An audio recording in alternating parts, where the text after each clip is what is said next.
and to the republic for which it stands, one nation, under God, indivisible, with liberty and justice for all.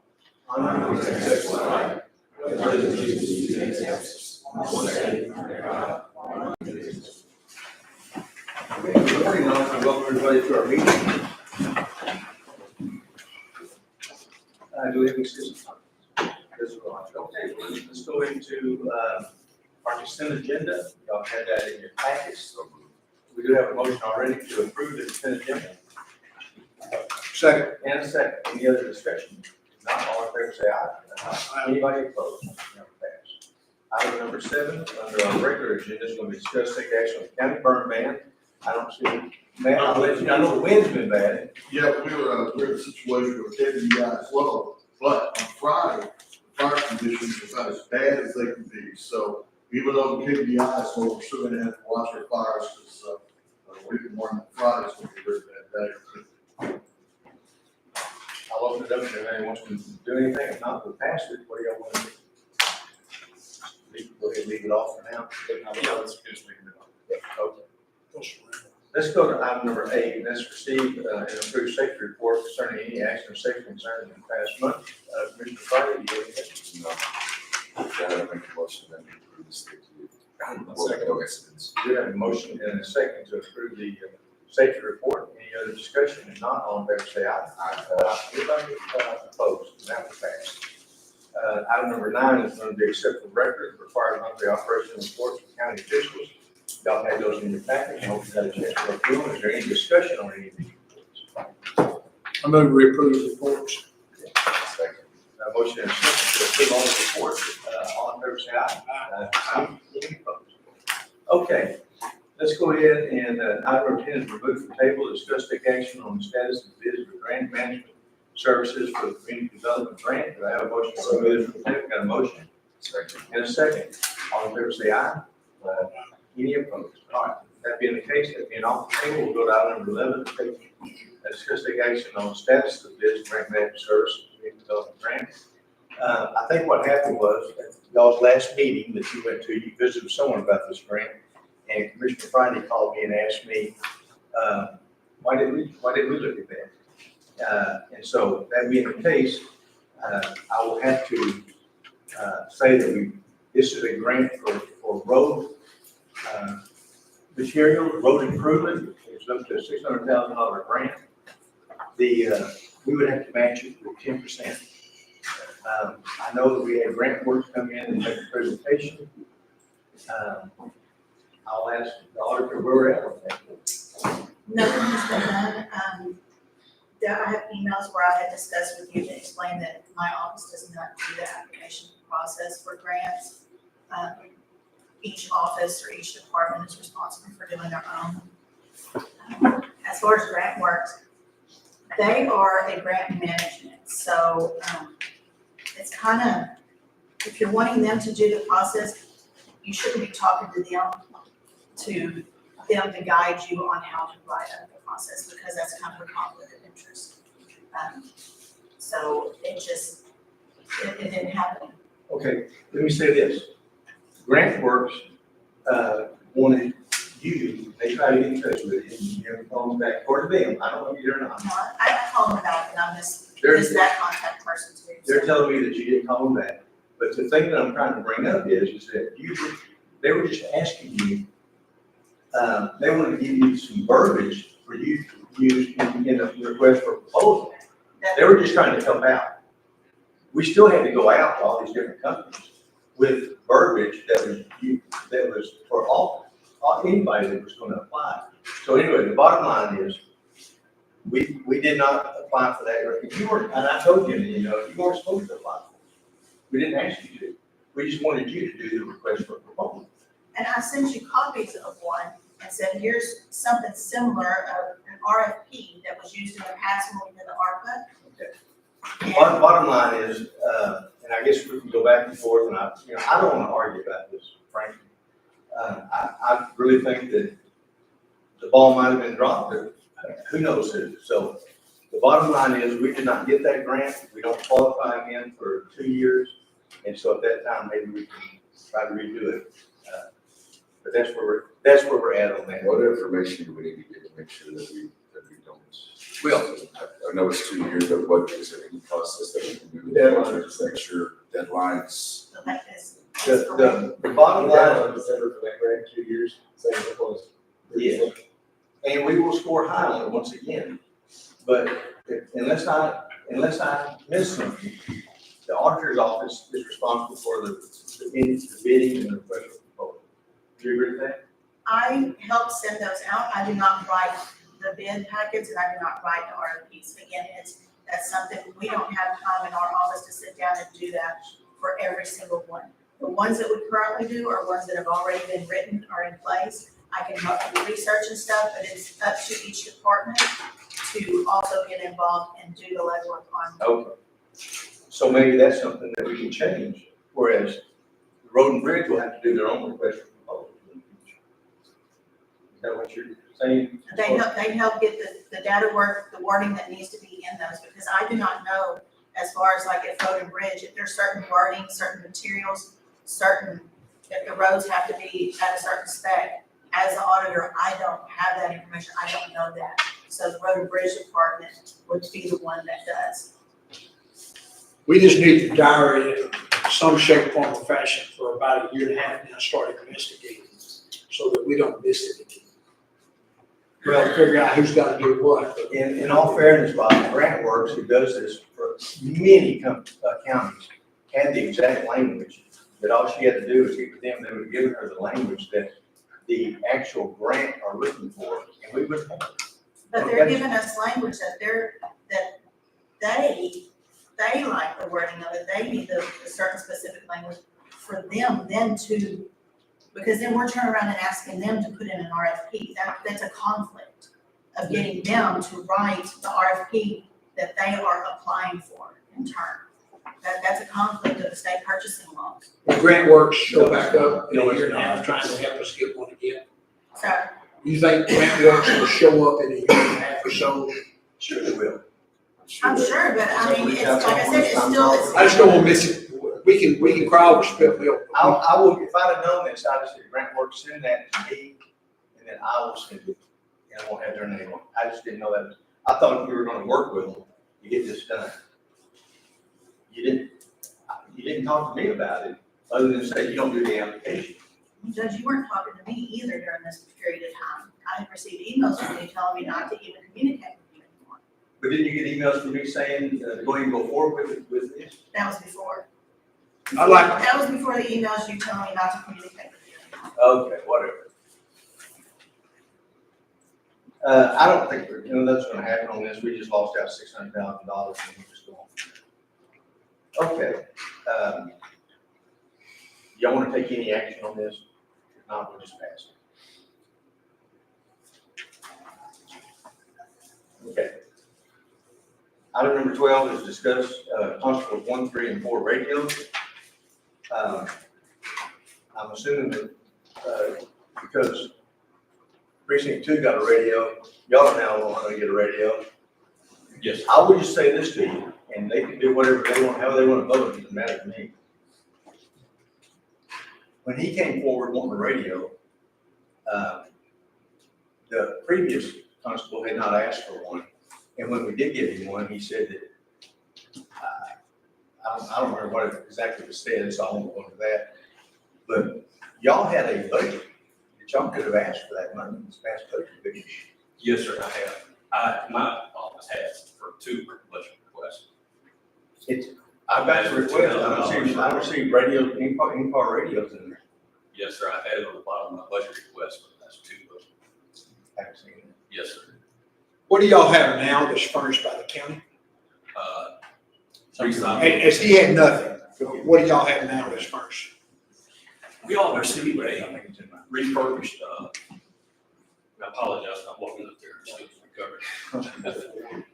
We had a refurbished handheld radio that it doesn't function the way it needs to.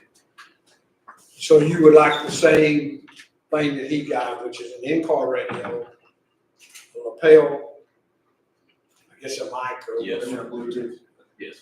and a hand, and get a handheld also? No, the lapel mic works as the hand. Okay. Is there a reason y'all did not want to try to get that SB 22 money? Well, looking at that, the SB 22 is different for the constables. Yes, sir. I That's know, for next year. I know, but they could have applied for it this year. Oh, no, I think it just came in effect. Chantel will find out. No, I promise you. Well, that's what they, I read it. when we went to the meeting, they were talking about SB 22 money. It would be similar to SB 22, if that's the company year. It was in the application. We do not meet the qualifications of which it was written originally. Because you don't do traffic. We do not regularly perform our. I get that. That's what I was asking. Y'all didn't apply for it because you don't do traffic. Is that what you're telling me? We do not meet what the qualifications require. And that, is there any other than traffic that you? Judge, I'd have to go back and look and see. Constable Shoemaker, you had just a handheld radio also? Yes, sir, and mine, the battery went bad, so I bought new batteries with my own money. And I was using it one day on a writ of possession following an eviction order. On a subject to, I know to barricade himself into places. And my handheld fell off my vest, and now the battery won't stay connected, so I basically have to work.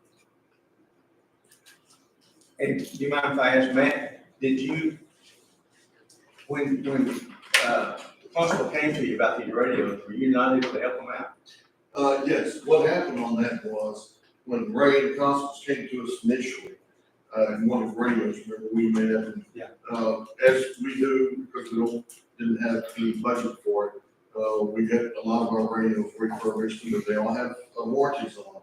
But at that time, a few of the constables on there did not want a mobile radio because they didn't want to put holes in the dash. They did not want, and I can't remember, they did not want a regular radio in the, like the other constables. They didn't want to mess up their dash. That's why we got them just the handheld radios at that time. So since then, I've lost track. We didn't want the holes in the dash. No, I'll tell you, at the time, I did not, because we provide our own vehicles. So I do not want a bunch of holes in it. If we're provided, if y'all make this motion, give us these radios, I'm gonna install it myself, because I don't want these technicians going there to a bunch of holes unnecessary in a car.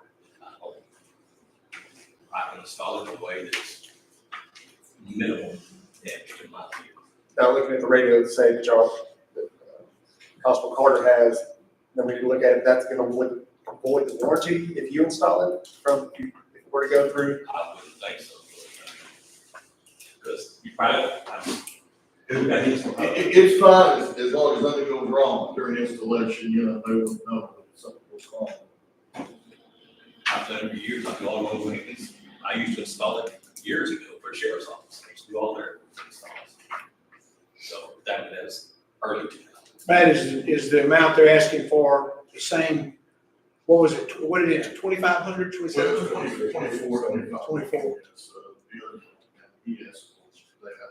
So we can get off and have a motion and get into discussion. We're gonna discuss a whole lot. I move that we do the same radios for 1, 3, and 4 that we did for precinct 2, and that they turn in whatever radios they've got to Matt for future refurbishing or use to be done. And I think that's only fair. We take that money out of contingencies. That's what I was gonna ask. Well, hang on just a second. We do have a motion, and I hear a second, in a second. Now for discussion. Where do you want to find the money at? I'd like to figure it out. We had used out of our regular contingencies. There's 142,000 still left in that line. All right. Do you have the exact number what that radio cost? I have the invoice from whenever we purchased out, and this also included installation. The total was 2,709 with the cost of installation. So you're talking about another nearly $8,000. Yeah. Looks like it was $165. Okay, any other discussion? I'm still worried about the installation. If you do it, if it's gonna affect any of the warranty. That's something Matt could verify. And I'd like that verified for sure. And then if they say they will not do that, then you either going to let them install it or not get it. I don't mind working with them. I could be there side by side. Like I said, Be fine with that. this is, Who installed yours? the supplier of the radio. You can give a proposal and y'all can talk about it. They want to install it on mine. So you and Hubby could be sitting there together and saying, I don't want it here, I want it there, or whatever. Yes, sir, I'm fine with that. All right, any other discussion? Got a motion and a second. All in favor, say aye. Aye. Any opposed? None passed. Okay. Next item is item number 13. I will say that right at 7 years ago, when I took over, the biggest headache we had here in this county, as far as I was concerned, was something called the private prison assault. I just wanted y'all to know where we're at on that prison. We were able to sell that prison. We were able to go from around a 10% interest rate down to a 2.4% interest rate. And as of today, we owe $4,500,000 left on that jail. So just wanted to give a little good news in the meeting about what's happening with the debts that we have. Again, at the jail out there, 4.5 million is still left. We could pay that off with money we've got from other sources. But at 2.4% interest, if we didn't charge, that would not make a lot of money. Let me bring that up to the folks. What he said was 4.58 million. We're paying right at, Tasha, It's just a little under 800, $800 a year. 800,000. 800,000, excuse me. And that's what we budget each year for that. Fortunately, in about 5 years or less, we won't have that, so that'd be great for lunch. Just want to bring that up. Next item is discuss take action on the position of indigent health coordinator. Kobe Edwards has retired, or she's going to retire at the end of this month.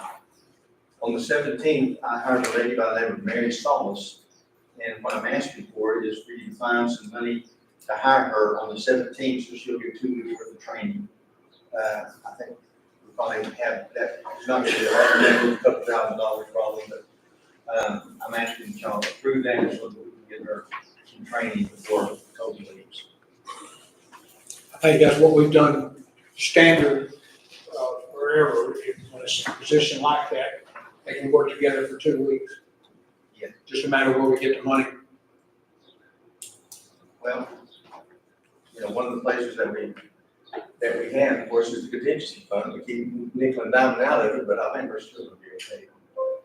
And that's what I would recommend we do. We also have unanticipated revenue funds that we can transfer some of that over to when available. And I'm talking about the day that it becomes available. We also have something that I doubt that you were able to put into the budget is interest that we're making up to 4.75 million. You didn't put that in this year's budget because we didn't have it, so you couldn't have it. But just to let you know, we're getting approximately $12,000 to $15,000 a month on interest off that 4.75 million. So you asked for $2,000? Yeah, I'd say $2,000 more than that. So Figure moved. in also for retirement and taxes, so depending on what her salary's gonna be. Yes. I don't know what her salary's gonna be. Make it 2,500 and we're going to use it. That's what I'm requesting. You make a motion. Did you make a motion? Voted. I made a motion to approve that. I'll second. 2,500 on contingencies. We have a motion and a second, any other discussion on this item? All in favor, say aye. Aye. Any opposed? Now pass. Okay, next item is discuss take action on after-hour policies for courthouse use. This was requested by District Judge Ward. District Judge Ward, you want to speak? Yes, sir, I'll do it. Thank you. We get a period, so. All right, I requested this to be put on the agenda just because of a certain event that happened about 2 weeks ago. I think it's actually important that this court address this because it affects the safety of not just our employees, our elected officials, but in my case, jurors and any other persons who come through the courthouse. Actually, I am the local administrative judge, so therefore, actually, I would be chairman of the committee for that will create policies for the Judicial Courthouse Security Act pursuant to that. But what happened is I was in the middle of a jury trial. It was a week-long trial. It actually was on last week's headlines. This was the case that I was trying, and it was before the court. I had 14 jurors present. I had an individual that there was an 11 count indictment. 2 of those indictments where he faced 5 to 99 for life. The other indictments were second-degree felony, so it's 2 to 20 years in prison and up to a $10,000 fine. So it was very, we were on high alert, number one, because it involved a very heinous crime committed towards his stepdaughter, where she was actually impregnated, and he took her to Austin in order to try to give her an abortion to basically, I guess, get rid of any evidence of the sexual activity that he was having.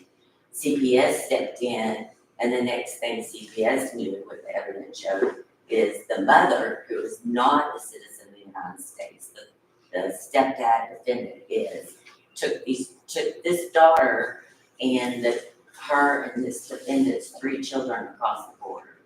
She slowly sent them back. And the reason why I'm going through a little bit of this is so you don't realize the individuals that we're dealing with and the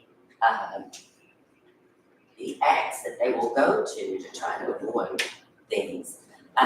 She eventually sent the kids back without her. She did cross, which when she was questioned about it, she came across with a crowd. I think the prosecutor or somebody asked her, well, how big a crowd? 5,000. So she stormed the border. She was one of those. There was acts that was going on that the sheriff and other law enforcement, my bailiff, everybody was on high alert watching him because there was some problems. So when I went to leave, I worked late that evening. I left about 5:30, 5:40 that day. And this isn't about pointing any fingers on anybody. This is simply about, this is what's going on, and we've got to prevent this from happening in the future. I exited downstairs in the basement, and when I turned and looked up, the door was propped open. This is after the time at which our courthouse security would have locked the doors. It was propped open with a trash can. Scared the daylights out of me. As I approached, I'm looking, trying to figure out what's going on. I step outside, there's nobody there. I stood there for a few minutes and peeked around the corner. It's already kind of a scary entrance anyway. So anyway, it was David Snow, and they were having a meeting for some tornadoes, some storm chasers, which I actually had to look up online in Facebook to even know what it was, because I quite frankly couldn't understand what it was. So what I have for each of you is, I do have some pictures that I took. Can I hand these to you, Mr. Forrest, and you take one, and then I also included a copy of that article. So the first picture that is set there is actually how I figured out about the event. It is posted on, I think, the Limestone County Emergency page. I'm not sure about that for those frozen. But if you look down in the bottom of the right-hand corner, free and open to the public. So this was an open to the public that anybody and everybody could have come through on this event. I asked David Snow, and we had a nice conversation. I said, David, and I know him personally, I said, we can't have these doors propped open. I've got a trial. Anybody can come in. Not everybody is going to leave. Possibly they could do things. And I don't want to say too much since we're on YouTube, but there's a lot of problems that could occur with just anybody and everybody in our courthouse after hours when we have no security. He waited for this one person who needed to come in the disabled entry, and then he shut that door at my request. Then when I went to leave, I was doing some things in my car. It was about 10 minutes. I drove around. I didn't pay attention to the south side door, but I did notice the door that faced north 14. And I wasn't really, I just kind of looked, to see how much activity was going. And that door was propped open. So I turned on State Street. I went all the way around. Every one of these doors was propped open. And that was after hours. I checked with the sheriff and security, and nobody knew this was gonna go on. The only reason I'm taking a picture of this B1 is it does show where, and it was Mr. Groveton who was, I guess, responsible for the activity. So he is the one that did this, and I'm not saying he didn't do this without somebody's permission. It's just something that's going on where other people are working in the courthouse who are not aware of it. B2 is actually the door in the basement that is shut now at my request. Then we have the north entrance, which faces like Bobby Reed's office. We have the east entrance, which this is, women are return directions, but I believe it faces the back. So like by our county attorney's office, that's right by the county attorney, the tax assessor's office is propped open, 5:45 p.m. Nobody there to monitor any of these doors. The south entrance, which is the entrance over here by the hotel, and then the west entrance that is here that faces 14. So these are my concerns that number one, we have got to have a policy in place. And I did come up because what I did is I drove around, saw all the doors coming that were open, and I'm like, in my mind, well, what could you do to shut the one door that allows handicapped people to do? So I pull up over on this side of the building, which is normally where, the disabled people park. There was a lady there that couldn't get in because there was nobody there to open the door for her downstairs. I went upstairs, number twofold. One, so that somebody would know to go down and help these people get in that were coming for their meeting. And number two, I was upset and I addressed Mr. Snow. I said, David, it doesn't do any good to shut the door down there if we got all these other doors open. Mr. Groveton stepped up and he said, that's my fault. And I'm like, why would this be something that we would do here? And I was actually had the daylight scared out of me. I've been doing my best to watch my back. And then we've got our courthouse being open for these kind of things. So I think in order to avoid events, because I know this is probably not the first event and it's not going to be the last if the commissioner's court doesn't work with each other as well as the security committee, which so far I've just been the local administrative judge since Judge Simmons retired. But one proposal I have is we've got Fort Parker, we've got the Senior Citizen Center. I mean, those might be great alternatives that would be less headache for our security department.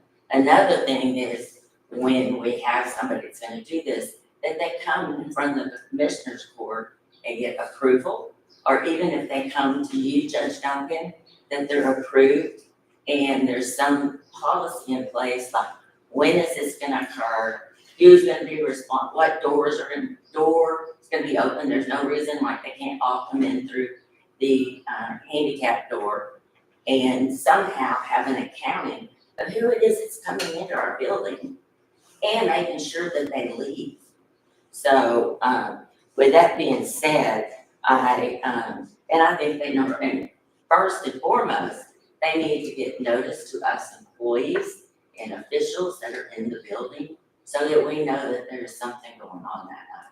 You'll have to look at it from my perspective. I had no clue anything was going on.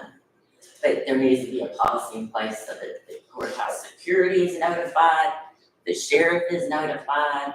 I think the sheriff and I have visited, there's great ideas that at least if it is gonna continue to be at the courthouse, I know they've got Crime Stoppers, I know there's a historical commission, that occurs on a regular basis. So, even if just we could control who's coming in, who's coming out, and notice. So that is my issue, and with that being said, I'll be glad to answer any questions. Currently, we don't have a policy on, time frame of locking the doors and any events after hours. Not to my knowledge on that. Normally, I don't know all the events that go on up here. Tracy, Deputy Edwards, does a wonderful job leaving. He makes sure all the doors are locked. He works with everybody. We're trying to make sure all that's done. Some of the after hours deals, I know like when I was on Crime Stoppers, we would have after hours meetings, but you were here, we made sure the doors were locked when we left. Most of the time you'd even do a walkthrough, make sure nobody was in the building. And it was a very small, limited group.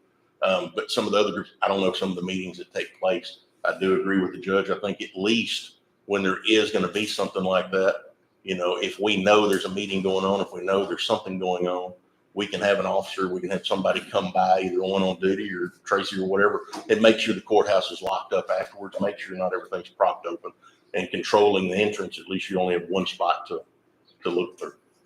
Hey, Crime Stoppers and Historical Commission committees, they're pretty good about notifying. That's never been a problem. And Tracy, were you aware of this event going on that night? No. That's open to the public? I think that's something. But in all fairness, Tracy wasn't here either. Were you, Tracy? That was, I've been gone for the funeral, I've just gotten back, but But you weren't back to work yet. that day I'll come back. That day I. Let me just What, say. did you have an unread email or anything of that nature? Okay. Let me just say this. This has been something that's been brought up, courthouse security, for quite some time now. I know that maybe, Bobby, you might help me on it, but about a year after I was kind of doing your list, we had a meeting in here with you and Judge Simmons and We bought the metal. Roy. And so the concern was courthouse security. Because you didn't have any security of all the people coming in upstairs during the trial, even, other than, I know you had some sheriff deputies there, but no metal detectors or anything, correct? Correct, I think ours is at the Mahia School. Oh, no, ma'am, no, ma'am. Ours is here. Which one is it? We shouldn't have anybody man. It's been here. It's been here. We loaned it to the school one time, but it's back. And then we even spent the commissioner spent the money to buy some panels so that people could only go through one way. The problem that we ran into is that we didn't have people to manage. The sheriff's department didn't have the people to do it. Maybe still doesn't have it. I asked the constables to help out, and we didn't even pay them extra. They said no. One of them did. I think that's Constable Smith said he would help out. Yes. And so courthouse security kind of fell apart, in my opinion. After that point in time, we barely ever heard nothing else about it. We have meetings and tons of meetings because this is the citizens of Limestone County's building. Correct. And if we don't want to just let somebody have a birthday party here, but if it's something that will benefit the county, then we want to have them come in. And what was happening was Matt had a group with that, but we've got tons of other groups. Republican Women's Group have used it. Like I said, Crime Stoppers in the past have used it.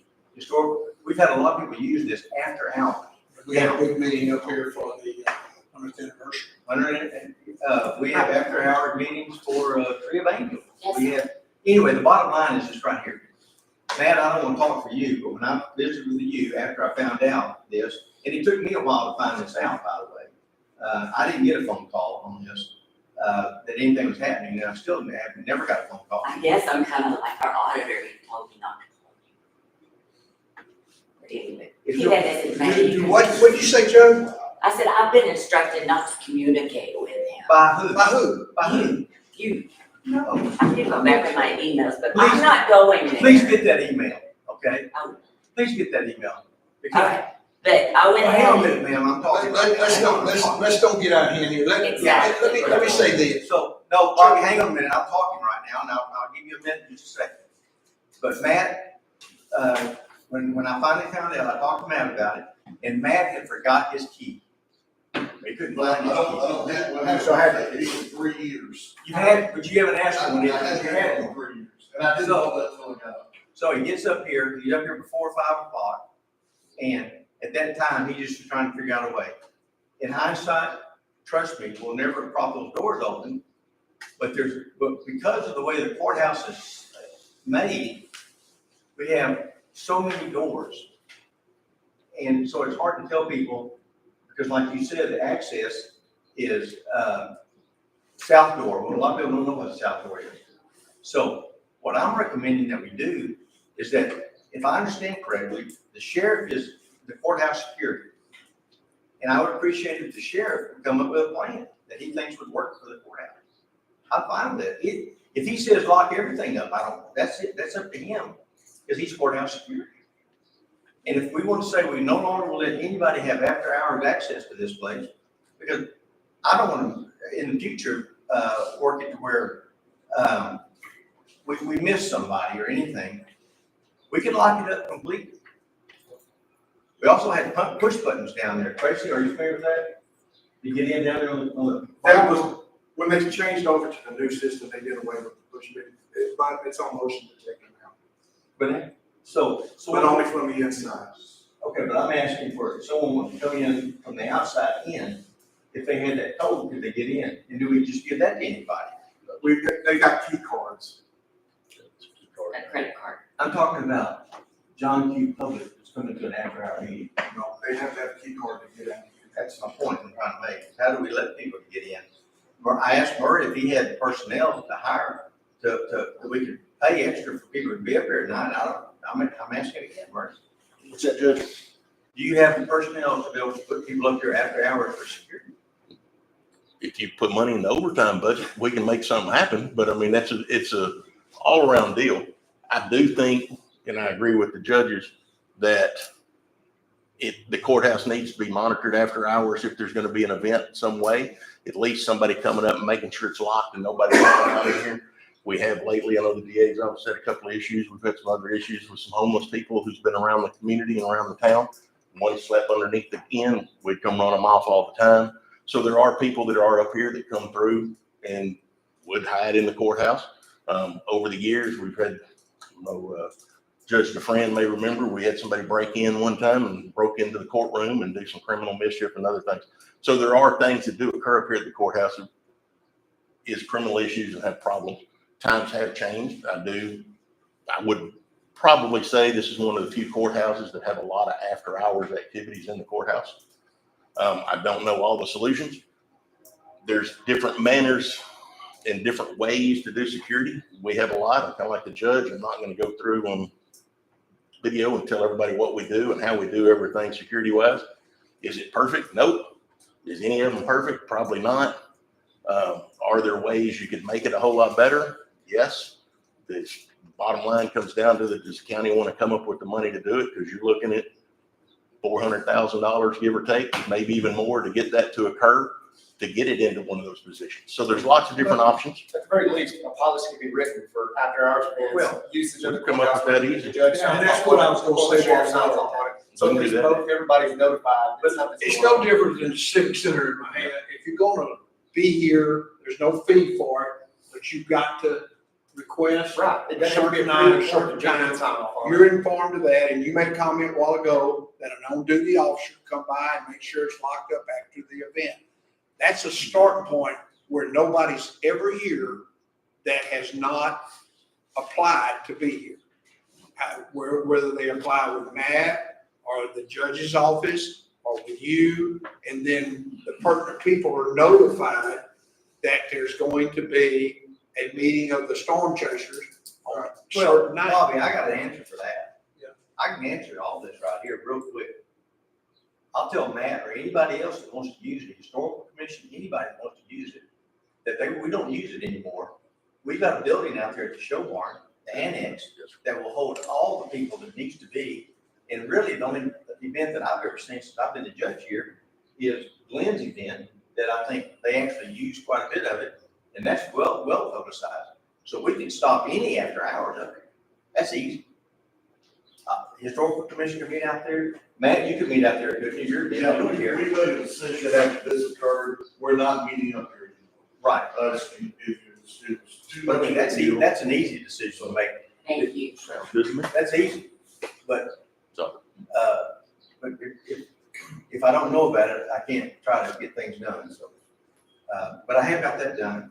Judge, may I speak of the tree angels? I mean, I would say the one thing that's different about that is we invite about 20 police officers to that. That's right. But there's no big exceptions to no after hours. It's It's gotta after hours. And I mean, the only thing I would say about this is the security committee. I don't know if we meet. And so another thing I think would be is it would be good for that committee to actually meet and to come up with a proposal. I know our office, we went ahead and just locked our door. We bought something on Amazon to get a solution because a lot of the solutions were $20,000, $30,000. So we went with, well, let's start with something and let's move up from there. And I understand that me and the sheriff talked before the meeting today about a little bit about what it would cost. It's $400,000. Obviously, it's a little bit daunting, but maybe we can't get to the $400,000 option right away. But can we do something? And I think, the security committee meeting, coming up with some proposals to maybe a policy presented to the commissioner's court, I would love to be a part of that. Who's president of that? Actually, no.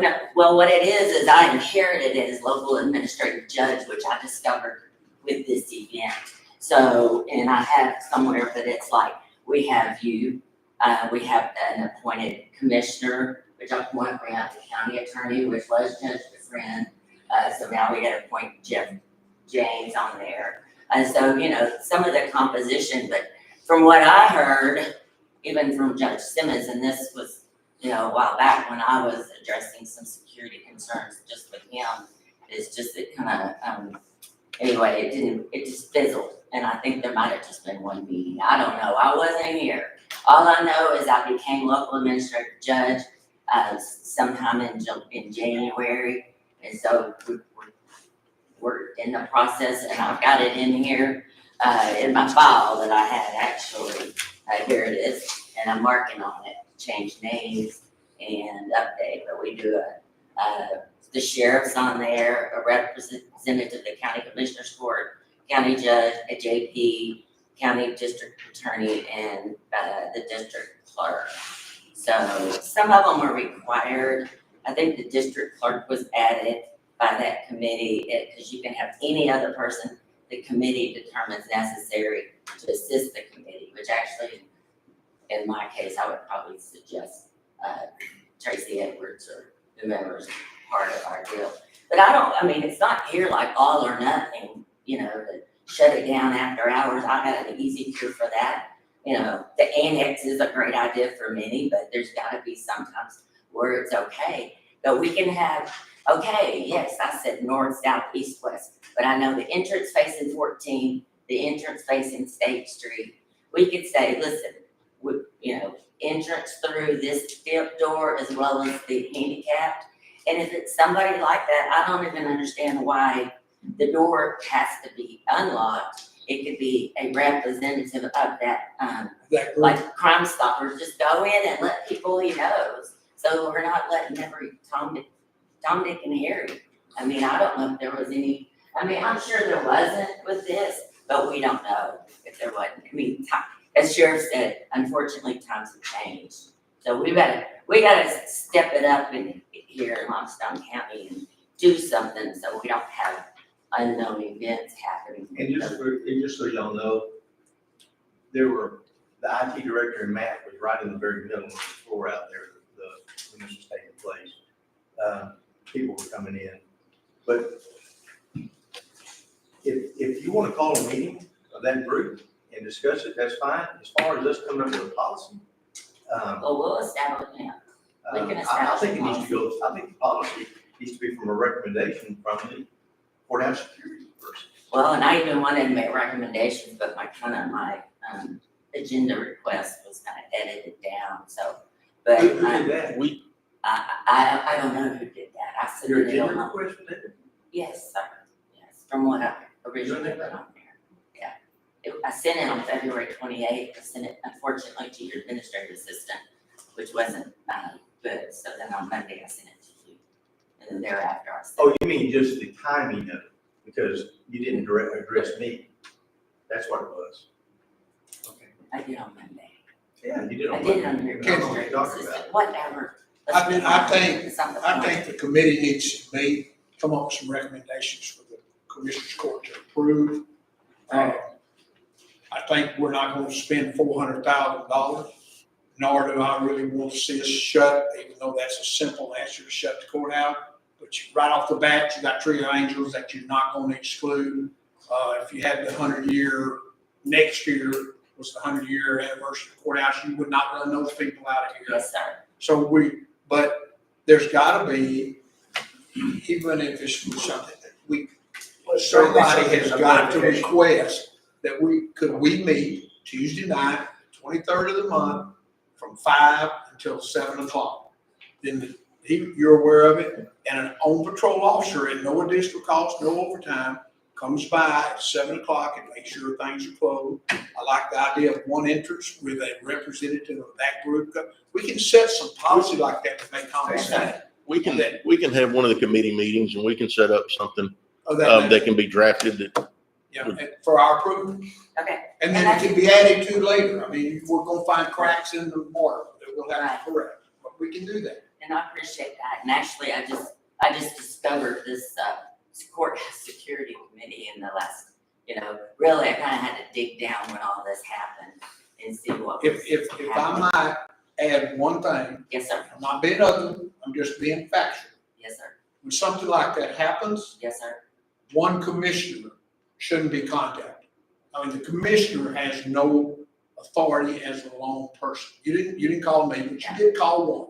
The county judge I did should call be, him. you did call one commissioner. I did. No, I sent him a text. It was a short text. All the doors are open. Anyway, I'm gonna step- Just The over proper- concerns for valid. The proper Just over procedure. concerns for valid. Oh, yeah, you're very valid. I'm not griping about that. And I'm not griping Yes, about sir. this. I understand. And I realize we have rough spots between district judges, county judge, auditor, and so forth. But still, we have to overlook that and let the county judge know, in my opinion. And Yes, I'm sir. not defending Judge Duncan or defending y'all. I'm just saying, in my opinion, the county judge would be the superior guy in that situation that should be contacted. And I've said this to Mr. Anderson, and I'll say it in open court. It's not Mr. Anderson's job to turn around and try to correct the problem by calling Matt. And he realizes that there again, Matt works for the county judge. And as a group, they all work for us, but as an individual, we don't supervise one single person. Yes, sir. I understand that. Okay, and And that's, actually, I just think I do what have a y'all great line of are. communication with Matt, I talked to him a lot about these radios and everything, so felt very comfortable. nobody's trying to, I mean, you calling him, no big deal, him calling him, but it's just not the proper procedure. That's all I. Well, and when one sits down, you feel like your life's in jeopardy. You kind of don't. You You just reach out to proper whoever you recognize. procedures go out of your mind.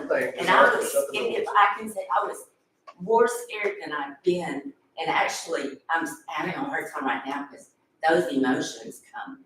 It's scary. I'm walking down a lonely hall where anybody can be in a bathroom, not knowing anything. And that's what's got me. Well, and like the sheriff says, you can't close all the issues. Somebody come in at 3:30 and hide in the closet and stay here till 10 o'clock at night. Look, I mean, nobody's gonna know they're here. except for they. Well, yeah, we're gonna go by and check everybody's closet. Right, right. But anyway, I think we're Judge, let me covered say that. one last thing to you. Your office, the auditor's office that y'all are over, and the county judge's office have to do what's best for Limestone County. Has to. And so, That's when why I I'm say, here, Judge. big word, That's why I'm here, Judge. okay. So that's, when I say that, and I mean that, but here's something else that I want to say. If you were so nervous and scared, that even in the future, if you have another trial, just like this, I would say that I doubt that Murray would not have someone walk you to your car every evening. I bet he would. Murray, would you be opposed to that? whatever the judge wants. I'm just saying though. I wasn't so nervous or scared because I presided over it fine. It was only until I stepped outside the doors and this event occurred, which never should have occurred.